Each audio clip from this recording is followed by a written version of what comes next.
Hello and welcome to The Way It Is. I'm your host, Barnard Sims, known as Barnard The Barber.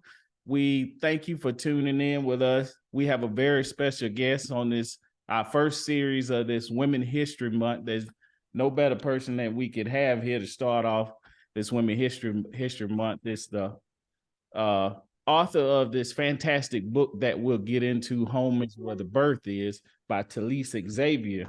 But first, I want to ask you to go to our page to like and subscribe at Barnard The Barber on YouTube if you find any of this content helpful in our situation and enlightening our culture. So we can continue to do this kind of work and won't waste too much more time because we have this fantastic guest who's here again. Yeah. Her name is Talise Xavier, and her book, I've read it. Home is Where the Birth Is. Often part of my stump speech is my book is called A Black Man's Guide to Liberating the Rural South. And part of my speech is, well, people say, why you call it A Black Man's Guide to Liberating the Rural South? I said, because if I wrote a book about the struggles I had with birthing my kid, I said, to at least some woman might come in here and slap me like Will Smith because they would know I would know what I was talking about. So that's why I got you here, Talise Xavier. Thank you for having here. And hopefully you don't slap me like Will Smith slapped Chris Rock. I have no. I'm doing good. No, I'm not gonna slap you.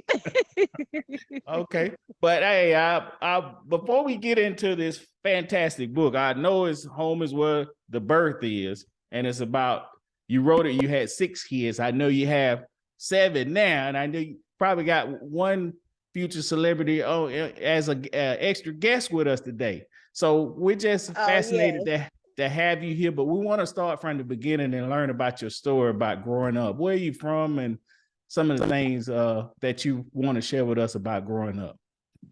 Well, I was born in Chicago, and I moved me and my parents moved to Atlanta in 91. And my parents taught at Morehouse, and I went to private schools for most of my childhood, and then for high school I was homeschooled. But what got me into home birth was when my mom had me, she had a C-section, and that was only because I was breech. So breech means that the baby is not coming down head first. And so in a hospital, if your baby is in a position like that, they say, oh, we got to cut you open. But that's not necessary. You don't have to do that. And so as my mom continued meeting different people in Atlanta, she was finding lots of women who had their babies at home in all different kinds of ways. And so she taught me as I was coming up that having a baby at home is a natural thing to do, and the hospital is for emergencies. So if there's nothing wrong, you're healthy, everything's fine, you don't need to go to a hospital. You can have your baby at home. And so that was what I had always planned. And after a few years after graduating from high school, then I met my husband. And after we got married, I got pregnant. But even before that, we were already like, we're not going to go to the hospital. We're going to have our children at home, and I'm going to breastfeed them. And so I wasn't lucky because I did talk to him about that beforehand, but it was easy to have him on the same page as me in terms of saying we're going to have our children at home where it's safe and we can be in control of our environment and all of that. Wow. And when you say that, I guess this is me from a man's perspective, we're fighting off all of these stigmas and things that we are programmed to believe about the home birthing process. And in your book, which I will do that we'll let you talk about that, sort of like tearing down some of those phobias or stigmas we have about home birth. But I want to go back to, you say you was born in Chicago, and you moved here, or you was raised in Chicago? I moved to Atlanta when I was like 6 or 7. So basically Atlanta is my home. Like, I barely remember Chicago. Atlanta is what made me me. Oh, okay. Okay. Yeah, so I've been in Georgia since I was 6. I've moved around, but I always come back to Georgia. In fact, I'm here in Georgia now. Okay, now wait a minute. Now, when you say you from Atlanta, are you from Atlanta or Atlanta, No, Atlanta? I'm from Atlanta. So people like I'm in Marietta. No, I grew up in the West End, which is up the street from Morehouse and Spelman and Clark, Atlanta. In fact, most of my childhood, there's a little apartment that's right across the street from Spelman College. It's just one apartment building there. I lived there until I was in high school, and then I moved another place in the West End. So yeah, I'm from Atlanta. Okay, okay. I grew up in Atlanta. Yes. And you say your parents worked at Morehouse. So my parents taught at Morehouse from 91. My mom there in 2000, 2000, maybe 2000, 2001. It was there for a long time. She taught English and he taught sociology. Wow. I can imagine you got a lot of you really didn't need to go to school with those kind of parents with that plethora of information that was probably shared in the home, right? Yes, yes. There was always books everywhere and serious discussions and people coming over for serious discussions. So yeah, I was always in an academic environment. Right. Sure. Right. Do you ever spend any time around the campus of Morehouse or Spelman? Beautiful campuses. Oh yes, I was at Morehouse all the time. Any day, you have teacher planning days. I was at Morehouse because I was the only child. So I was at Morehouse most of the time. So the students who was close to my parents knew me. And the other staff who my parents, worked in their department would know me when I would come up there. So yeah, I was a college child. Yeah. And now you got me to wondering now, my mind wonders sometimes, but you say you grew up an only child. I'm wondering, like when I was growing up, my grandmother had 13 kids at home. Wow. My grandma's had, but then when we were born, we were kind of like taken away from birthing at home and went from 13 to 4 to my generation has 3. So as growing up as you said the only child, did that have any influence on you wanting to have, seven kids of your own? Yes, it did. And I find that most only children either want none, like they're like, no, I just want one or none, or they want like a house full of children. And so, yeah, I wanted a whole lot of children. I'm very gregarious. I like my me time, but I love being around people and having people around. So yeah, I knew that I didn't want that for my children. I didn't want to have one child and they being lonely, or I have to be they playmate. So I was like, no, I'm gonna have a lot so y'all can play with each other. And then when you all get older, the burden of, and not necessarily the burden, but the responsibility of having to take care of your parents when they get older is not all on one person, or any kinds of, any kinds of things that you deal with as a parent, as an adult, they won't have to deal with themselves. They will have their siblings, to depend on. That's true. I don't have experience as being the only one because I'm the last of 4, but those experiences of brother sister dynamics and having to share things and having to work together, I think they're instrumental in the way I move in life today. So I don't understand the other, being I hear what you're saying and I can identify with what you're saying, but I have no recollection of having time to myself growing up where I didn't have to share the clothes or whatever. Yeah. It sounds good, but there's pros and cons to everything. And sometimes you feel like the grass is greener on the other side, but even I've had my children when they're from each other, be like, oh man, I missed everybody. It was so quiet. So it's, it's pros to everything. Because of course I didn't have to fight with nobody for my stuff. But then it was like, yeah, I don't have to fight with nobody over my stuff. It's just me. Right. And before my brothers and sisters listen to this, because I'm the baby, so they had this perception of I had everything. I would get their clothes when they got too small. It wasn't like they could still wear them. If my brothers had to wear the pants that they wore when by the time they got to me, they would have been had on some Days of Dupes. So I want to clear that up before they fact check me while listening to this. Right. Yeah, I want to say, oh, you the baby, so you got a different perspective than the other three because you was probably spoiled. Right. And I did have my toys that I could play with by myself to a certain degree, but if it was something they like, they seniority superseded my babiness. Right.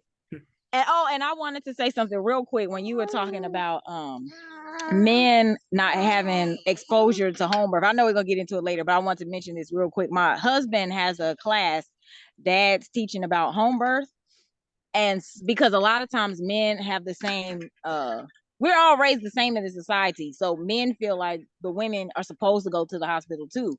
So when a woman is saying, oh, I want to have a home birth, a man, and he's not trying to always be ignorant or offensive, he wants to protect his woman and do what's right by her, and he feels that's a hospital, which my husband checks them real quick on that and says it's not. But for the women listening, or the men who are listening who are interested in hearing a man's perspective about home birth, he certainly has a consultation he does for men. You can find it on my website, TaliseHomebirth.com. Go ahead.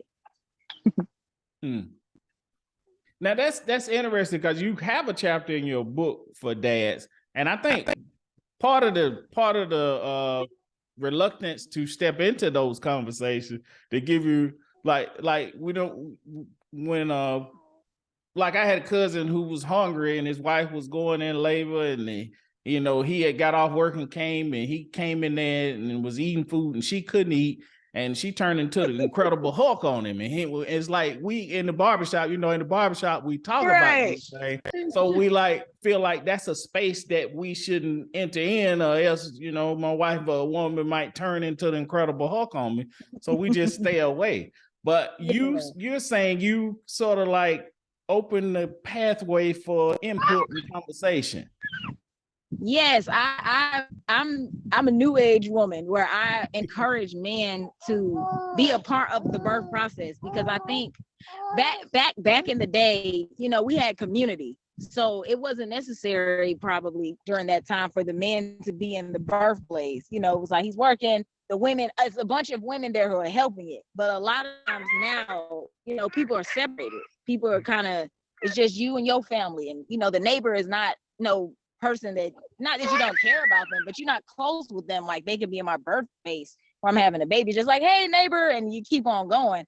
And so, especially in the Black community, I like to encourage men to be involved, because, and my husband, and I'm getting this from my husband because I'm not a man, I can't speak on how men feel or think, but my husband has definitely expressed to me that, the rough times when me and him are having, he can reflect and say, oh yeah, I remember when she gave birth to my children. Right. And that experience makes it a little difficult to be like, yeah, man, forget you, I'm gonna go live my own life. It's more like that responsibility is heavy on you because you were there. You were helping her when she was pregnant. You were there to see her give birth to your child. So it's a little bit more it makes the connection stronger with the woman and the children when the man is there. And it also gives it a perspective. Like, back then it was like men are like, oh yeah, you have the babies and we'll get the cigars and see you at the end of the road. We just see the baby. Oh, thanks. But it's like when you are experiencing a woman go through what she hears, Zahar, experiencing what a woman is going through, then it's like, oh, I have a little more respect for that. And so, what was I about to say? With the cigars. But yeah, it just, and the Incredible Hulk, I want to touch on that. And also, when a woman and man are properly educated and reprogrammed for how birth can be, then the woman doesn't have to turn into Incredible Hulk. That's the women who are just like, oh, birth is just happening to me, versus they're in control and saying, okay, I'm in control of what's happening here. Now I don't know what's going on. I never experienced this. It's crazy. You know, that's what we see in the movies. That's what we see in the TVs, and they keep perpetuating the image so that you feel like, oh, I need to go to the hospital. I have to go to the hospital. Right. I can't do that by myself. I need the person in the white coat who knows everything to be able to help me with that. And that's not the case. People have Right. been doing that for years before there was white coats. True. Yeah.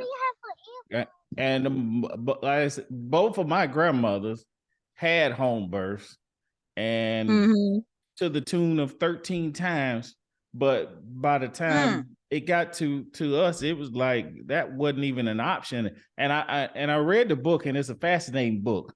Thank you know, I learned a lot from reading it, and how you sort of challenge those dynamics. Like, and you made a certain parity with like animals, the way they give birth compared to naturally walking around and doing things, you know, and movement, and how we've sort of conditioned to get in this chair and hold your legs up in this, you know, unconventional way that goes against natural norms. So I didn't know, I just went on a rant then, but if you want to kind of, if anything on that you want to elaborate on.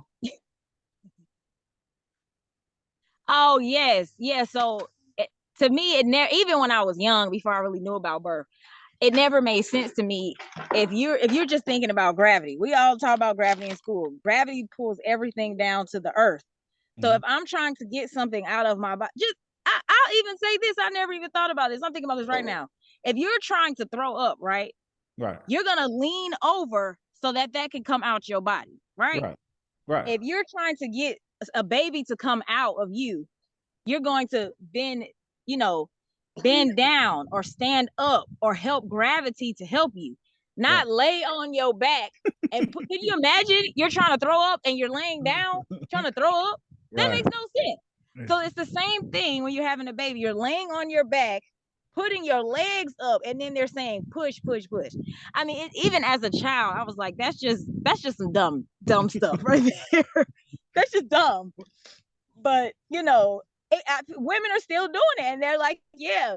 And it's not even back a little bit. I'm talking about, like, I've seen a birth where the bed is like this.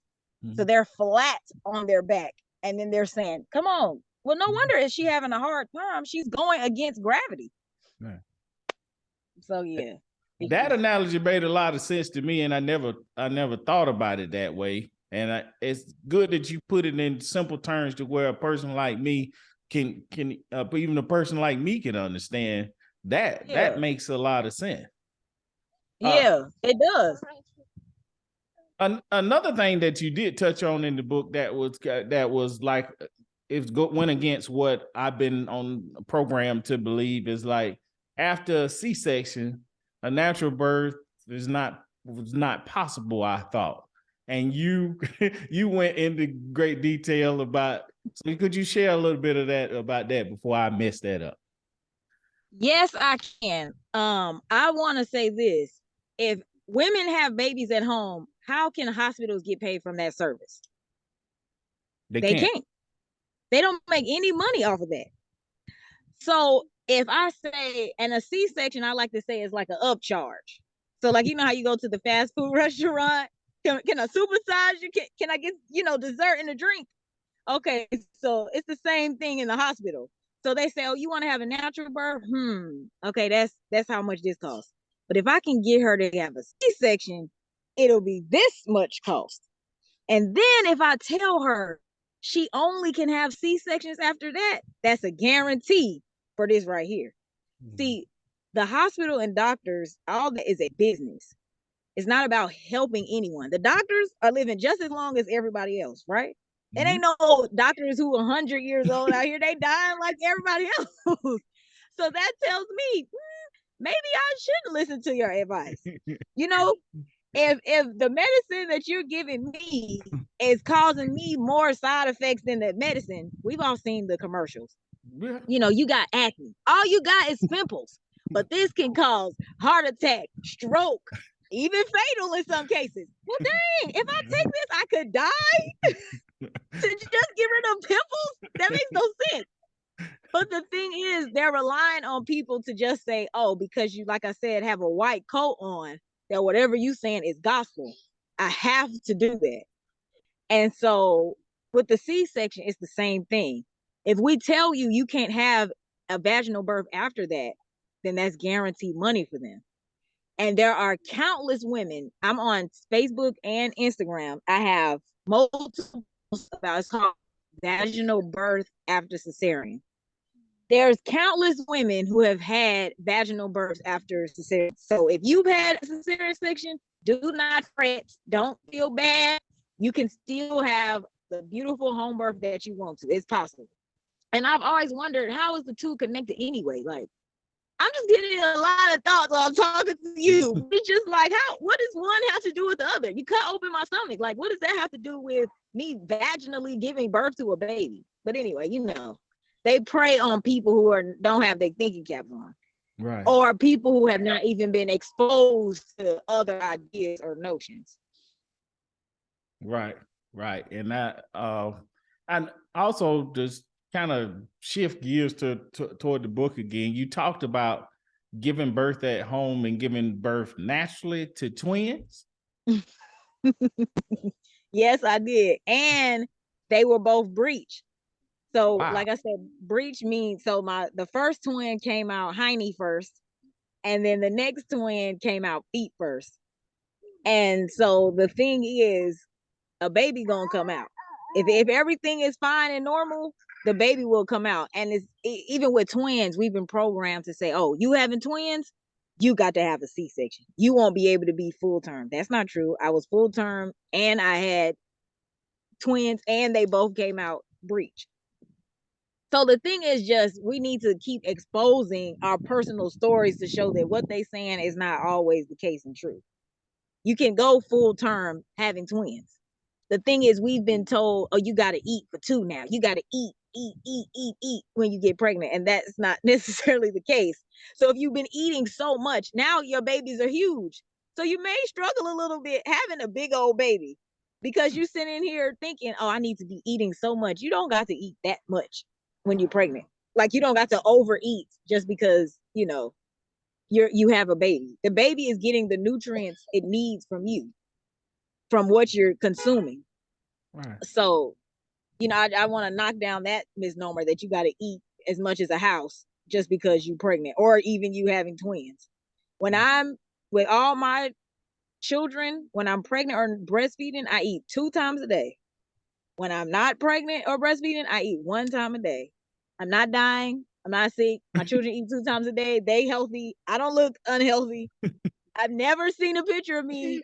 Someone's like, oh, Lord, shit, that girl need to eat. So it's just, that's something else we've been taught. You got to eat 3 meals a day and snacks and a dessert. It's like, well, how can your body even, no wonder you're always tired and sick. Your body don't even have time to rejuvenate or rest or digest the food, because here you go shoving some more food, in your body. And that makes a lot of sense what you just said. But I want to make sure that I'm listening to everything you said, and I'm like, I'm learning as we go. That does make sense. Mm-hmm. Mm-hmm. So, yep. Now I want to ask you this. This is now you have a chapter on, you got humble beginnings, baby love, and miscarriage. Yes. So I don't know which one of them you would like to share with us about your thought process in writing those portions. Well, I can touch on all of those. Humble beginnings, I called it that because at that time I wasn't arrogant, but I was pretty confident that I was gonna have the birth that I wanted. It was gonna be smooth. I was gonna smile and breathe the baby. Baby. But I didn't know at the time that, and you can find my book on Talise, homebirthqueen.com, and Amazon in ebook and paperback form. But I didn't know at that time that you had to do preparation to have the birth you want. Just like anything else in life, you have to, whatever you put in, that's what you're going to get out. So if you halfway do the work for something, that's going to be the product that you get halfway. And as an author, you got to put in work to be able to, get that book written. Mm-hmm. And it's the same with birth. While you're pregnant, you have to do the proper exercise, walking, stretching. Some women like doing yoga. You got to be mindful of what you're eating, what water, how much water you're drinking. And then also you have to be preparing your mind, especially now people all around the world, because all around the world, women are being taught that the hospital is the best place to be. So we have to reprogram our minds to say, excuse me, go give me some water, Allah. We have to reprogram our minds to say that birth is beautiful. I can have a birth at home. Women all around the world have done it. My body knows what to do. It's already it's innate in your body. We're going against our body going, ooh, getting tight and all that stuff. You have to be relaxed and calm. So I just didn't know all those things. I knew them, but I didn't know the importance of how I had to be consistent with doing affirmations, consistent with doing my stretches, consistent with how much water I'm drinking, consistency. And so for my first birth, it was like the TV shows. I was cussing. I was yelling. It was a show. It would have been a show. My mom was traumatized. In fact, she didn't come to another birth after that, which is sad because I really grew. Yeah. I really grew from that. But my first birth was like that. And I had to heal from that and say, okay, what happened that allowed my birth to go like that? So it was very humble. It humbled me very much. It wasn't just to say, oh, I have a beautiful home birth. No, you got to do some work too. And so that's why I call that first chapter Humble Beginnings. And now the miscarriage chapter, I wanted to write that because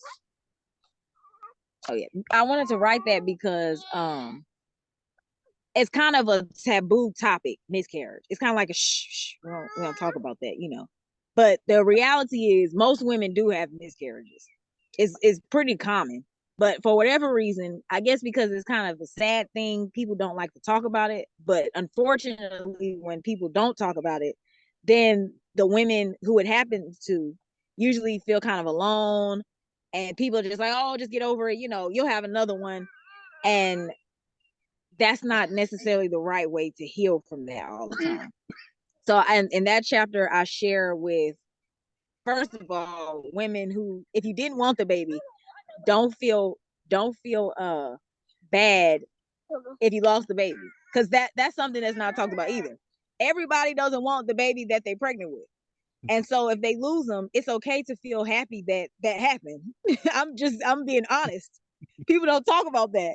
It's like if you didn't like the dude, or you wasn't ready, or it was a bad situation, you could be happy, you could be relieved. It's okay to feel that way.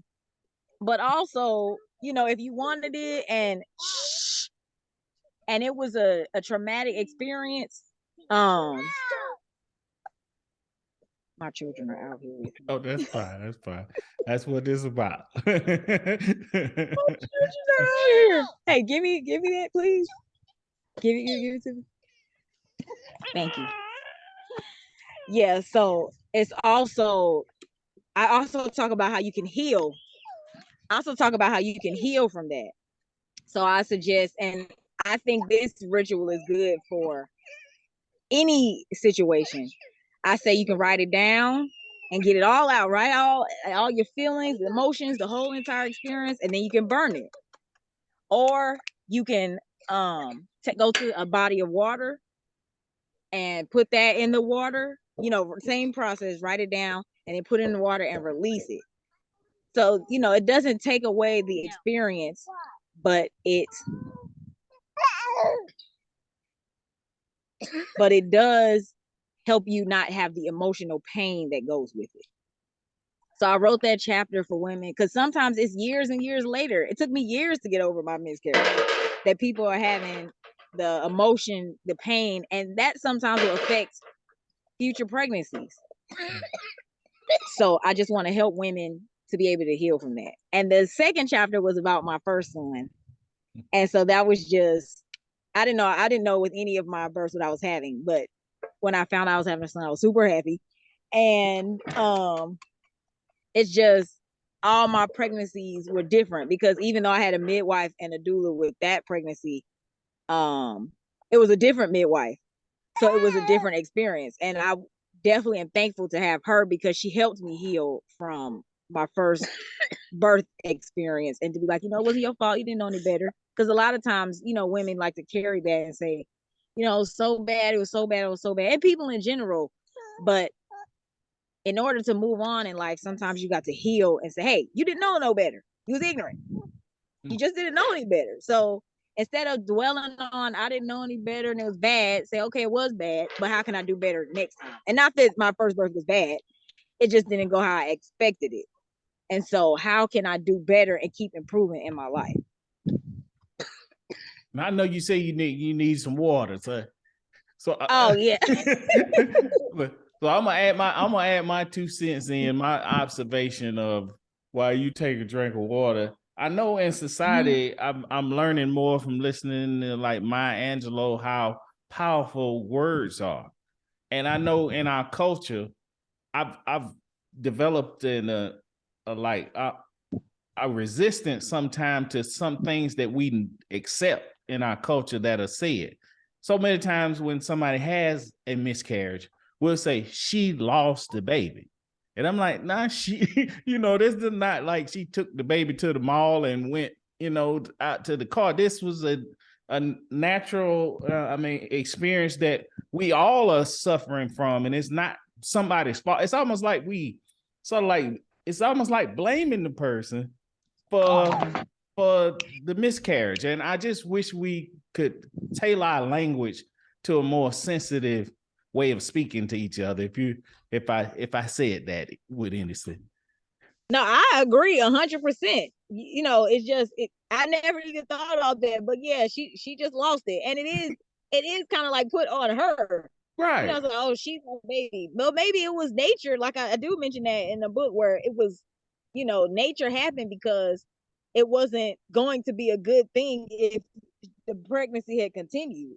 So yeah, I think we got to come up with that, Barnard, something to say, something that we can say because she lost the baby is terrible. It is, and I cringe every time I hear it. And we say it so much that it's normalized. But I just put myself in the mother's shoes and just listening to that over time. I mean, words matter, and so I just wish we could put something better out. And just instead of like blaming the mother for a traumatic event. Yeah, that's some homework for me. I'm gonna reach out to my community and see what can we use instead of she lost it. Now you did say something. I guess this may be a silly question, but this is what this is for. This is sometimes I ask some silly questions. Then when I get off, people be like, "I'm glad you asked that." The difference between a midwife and a doula, or they're the same thing. Yeah. And I know that you eventually had children without either, right? Yes. So could you elaborate on that a little bit for us and explain? Yes, I can. So there is a difference between a midwife and a doula. I like to say a doula, and I don't think this is offensive because I like to say about myself. A doula is like a girlfriend. So she's like a person who is there to like just assist. So rub your back, give you encouraging words, just be a support for you there. She doesn't really handle any of the medical part of birth. So like she's not, you're not going to see if there is an issue, the doula, unless she's trained for that, to like ever, dealing with any kind of emergencies really with the baby. She's just really like an assistant to say, give affirmations or give you water or whatever like that when you're having a baby. A midwife is most of the time medically trained for all contingencies most of the time. So like I had a midwife with my first two, but with my first birth, I did tear a little bit and my midwife was able to stitch me up. A doula is not doing any stitching of any type. She's not doing that. What else does a midwife do? A midwife usually does checks when you're pregnant, excuse me. She'll do like checks, and a doula is really not doing all that. She's just making sure that you're mentally and physically prepared for a birth. So it is the difference between the two. Now, I just hope I didn't say mud doula. Doula. It's doula, midwife and doula, midwife right? and doula, yes. We got to get the language right, because I'm from the country now. I'm not from Chicago. I've been here my whole life. We don't enunciate nothing in the South. I have my country accent. You know, I'm being professional right now. I do have my country accent. And so, how did you go from you midwife and doulas to eventually doing it without either? Well, it was not purposeful at first. With my 5, with my 5th child, we were looking for a midwife and doula, and there was somebody who I wanted, but she was a midwife, and her daughter was due around the time I was due. So she was like, I can't, attend your birth. My daughter is first, obviously. And then I interviewed some other people, and this is why I tell people the importance of interviewing, like really interviewing your midwife or doula that you're interested in, because you have to be fully comfortable with this person. If you have somebody at your birth, I don't care if it's your mama, your best friend, your midwife or doula that you're not comfortable with, it's going to cause issues in your birth. It's going to make the labor probably longer or be a stressful situation. You want to be as relaxed as possible, because you're going to be extremely vulnerable, and you don't have to be worried about, ooh, I wish my mama wasn't here, or why I tell my friend to come here. Your friends cringe, you're like, oh girl, what? You don't want to deal with all that. You want to have a relationship with someone who you're happy to be there. And so I didn't make that connection with anyone that I'd interviewed. And this was after we had twins and a boy and breech births. And so we were like, and my husband is like Mr. Can do it all. So if he tried, he gonna do it good. Right. he'll find a way to master it. And so I told my husband, I said, well, I'm not connected with anybody. You think we could do it just you and me? And he was like, yeah, we can do it. So, we had with my 5th child, we were still in contact with the doula we had, because we became friends with the twins. And she was like, well, just let me know if any questions you have. I'm here. She wasn't in the state we was in, but she was on the phone. So not during the birth, but she was just available if I needed her. Right. And then we started watching a lot of unassisted births online. And then we said, okay, well, let's make sure that we're prepared as possible for when any contingencies. And so luckily we didn't have any issues, because we had prepared, and that went smooth. So then with number 6, the same thing. With number 6, I said, I'm not even really pressed about a midwife or doula, because we did it fine last time. We could save that money, use that money for something else, for some diapers, wipes, or whatever. And so it was like, okay, we're not even worried about it for that birth. And then with my son, I just had, I did want to doula this time. I was like, well, that would be nice. We could have a doula. So that way my husband could just be fully involved and experienced. He don't have to worry about the children or, anything besides just focus on me and the baby. But a woman who did say she was going to be there flaked out. And so I said, well, don't worry about it. We got this. And we did. And so, because the thing is, if you're healthy, the baby's going to come out. We've seen babies had in planes and cars right outside the hospital, in the house, where they was on their way to the hospital. You give them here. And so, it's going to happen if everything is fine.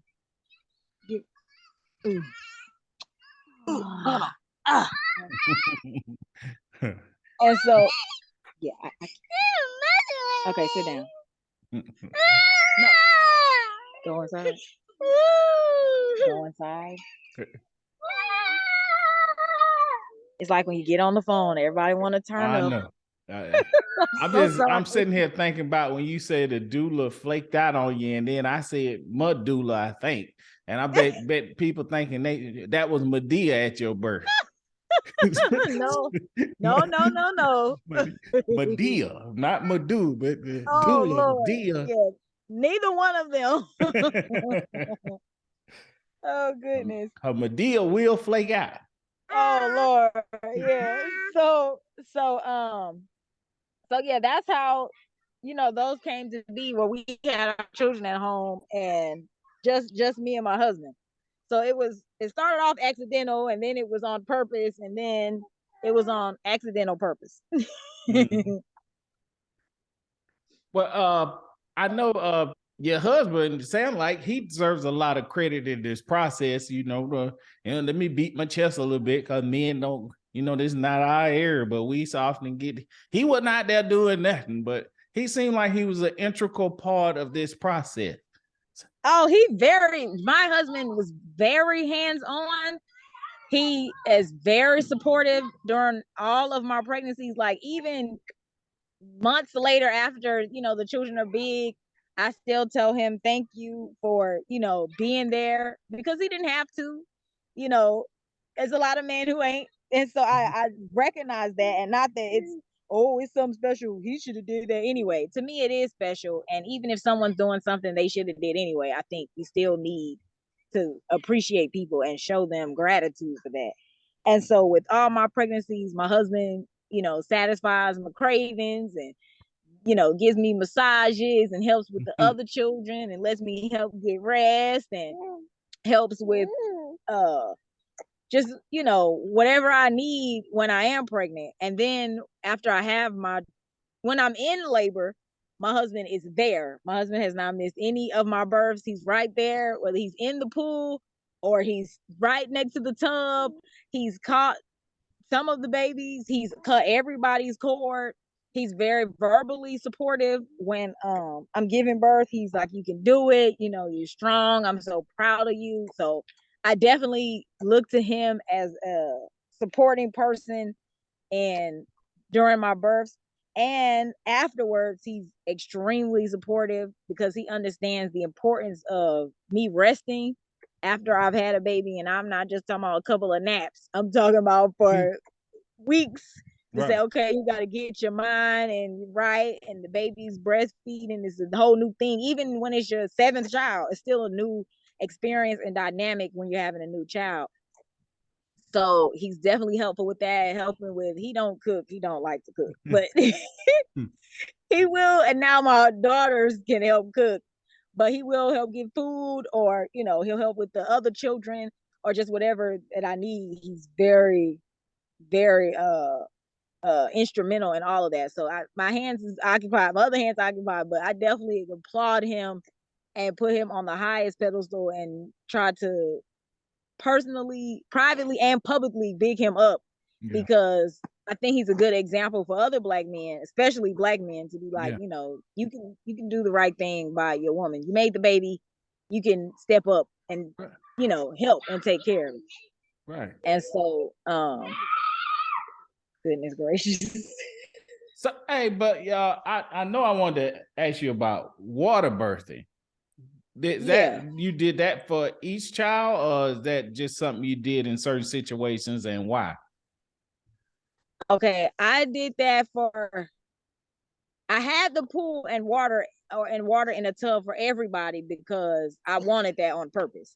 Mm-hmm. So my son, I didn't make it in there. My second twin, I didn't know I was having another baby, and no, she was in the pool. She was in the pool. My son, I just happened to get out the tub. I didn't want to be in the tub anymore. But the purpose of why people do water births is because it provides relief, like physical relief, and it makes your body feel kind of weightless. So you're not feeling all the pressure of the birth. So like, if somebody's doing rehabilitation, and they, exercise in a swimming pool, that it's because you don't feel it as you see the elderly in the swimming pools and the classes doing their little workouts and stuff, because they're not feeling the impact of it while they're working, even though their body is still getting the workout it needs.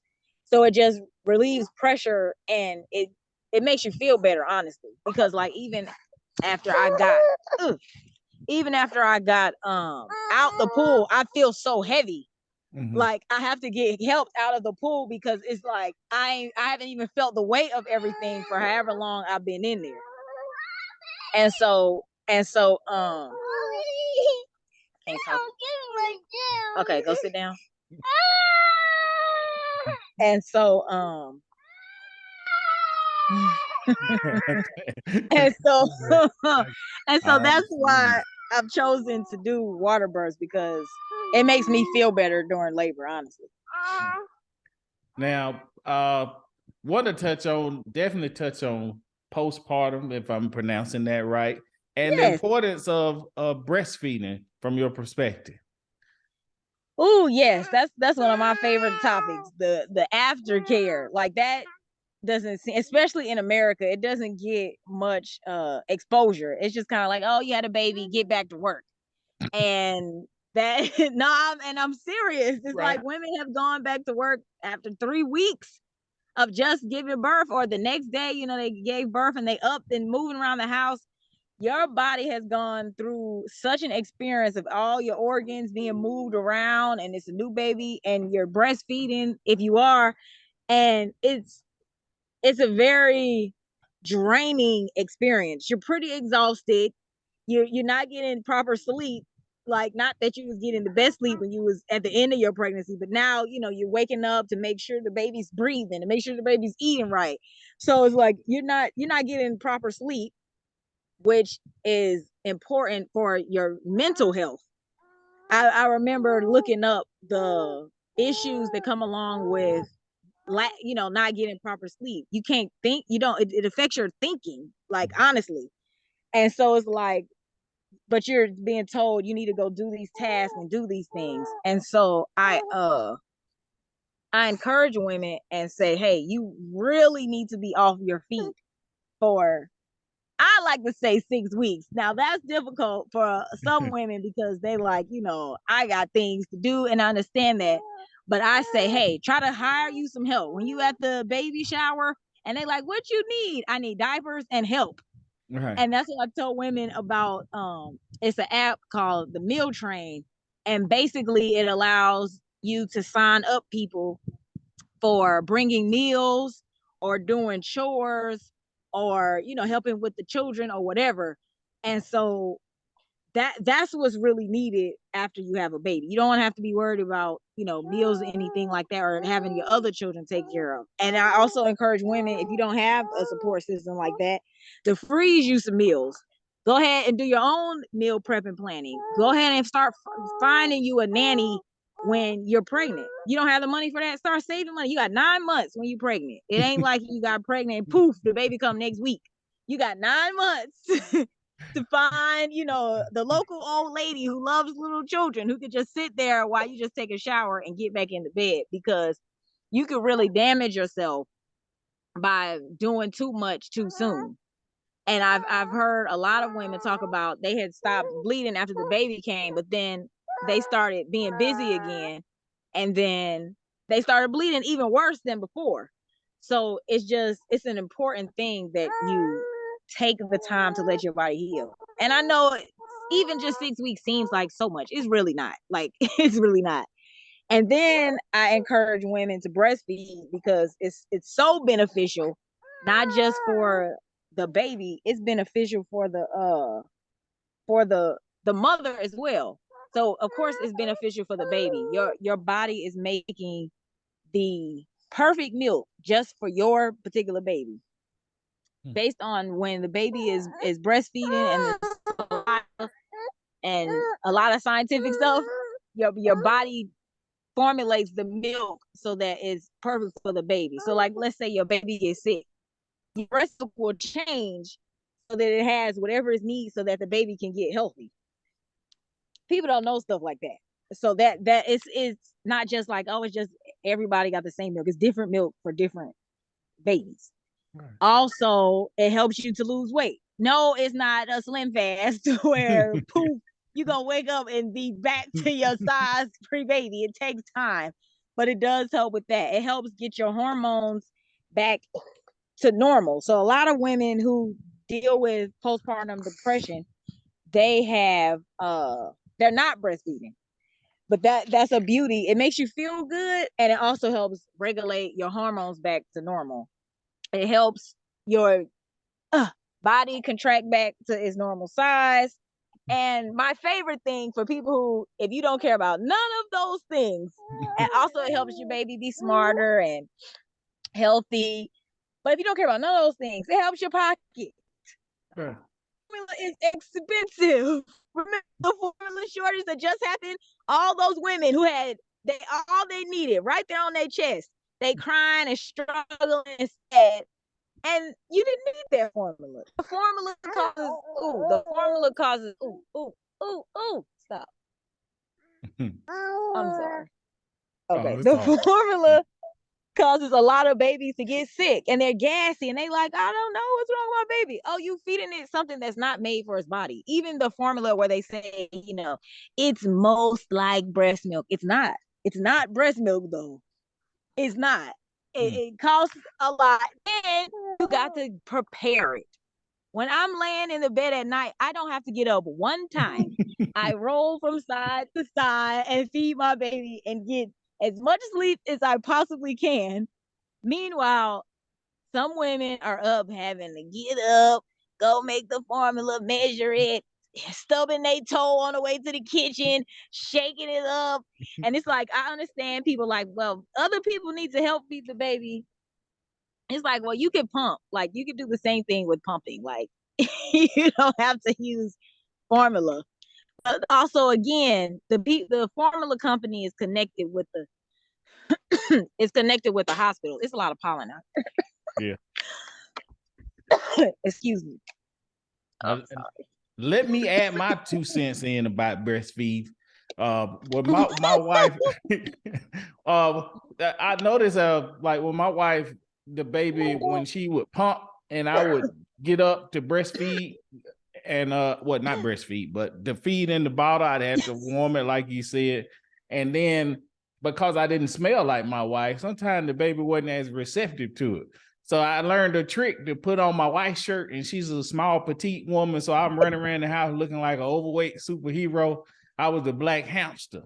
But it worked when I put on her shirt and the baby felt that connection of the smell of my wife. I was able to breastfeed myself. So that's my 2 cents in it. Now I hope don't nobody come and slap me like Will Smith because he don't know nothing about bread. But that was my experience and trying to participate. That was your experience.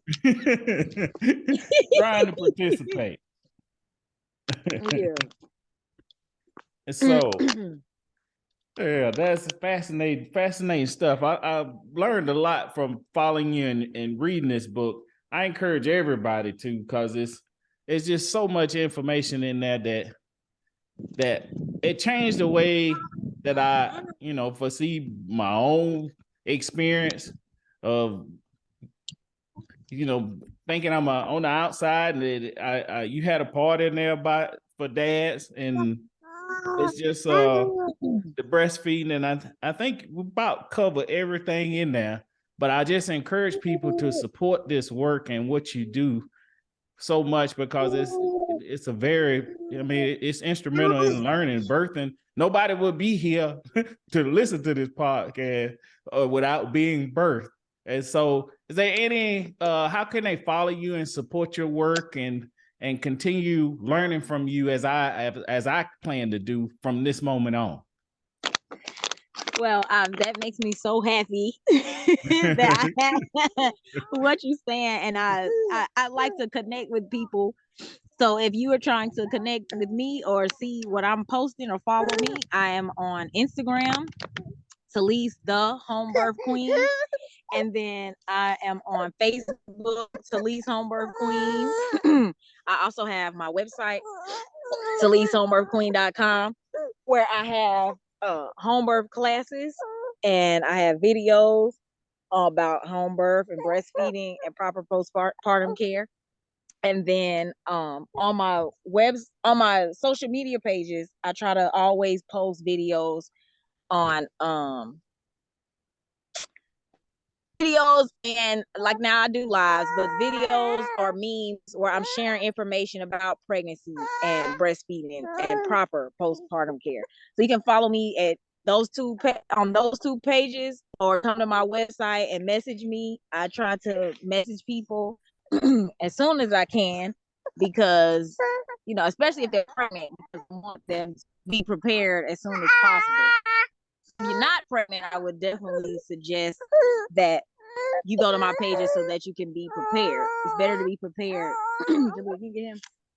It's better to be prepared beforehand than trying to prepare when you're already running the race.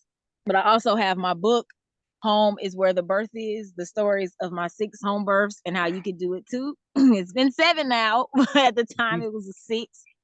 And that's available on my website and also on Amazon in paperback form and ebook form. And my husband also has a class for the dads out there. Or you have a man where you want him to be more knowledgeable about home birth, they can take that class with my husband. And I also have a presentation I do called Homebirth Demystified, where I do for church groups, rites of passage groups, schools, after school programs, because I didn't just write this book for grown-ups or women who have already had births. I also wrote it for young girls. Like my daughter read this book when she was 10. It's a very easy read. So I wrote it so that, anybody, any age, it's not super graphic, can read it. Because want to also get the next generation who, are just now learning about birth, so they don't even get programmed to say, oh, I have to have a hospital birth. It's like, no, I have to have a home birth. So I want, to please encourage people to share this book with, teenagers in your life, your nieces, your nephews, your daughters. And for those who have no plans on having any more children, it is just a good read in general. And my posts are really good, informational and educational and entertaining. It is. It is. On my pages. It is. And again, you explain it so a person like me can understand it. So I pretty appreciate you for your work and what you're doing. I will share this video and tag your links and put them on our page when I share it, so that people can follow you and subscribe you. And please go out and support the work like this that's educating us on things that we probably won't hear in school. Some of these teachings that have been passed down by our people from generation to generation somehow get lost in today's world. So we appreciate you, Talise, for coming on. And Home is Where the Birth Is, your stories of my 6 home births, but she has 7 now, and how you can do it too. I can't do it, but I can play my part.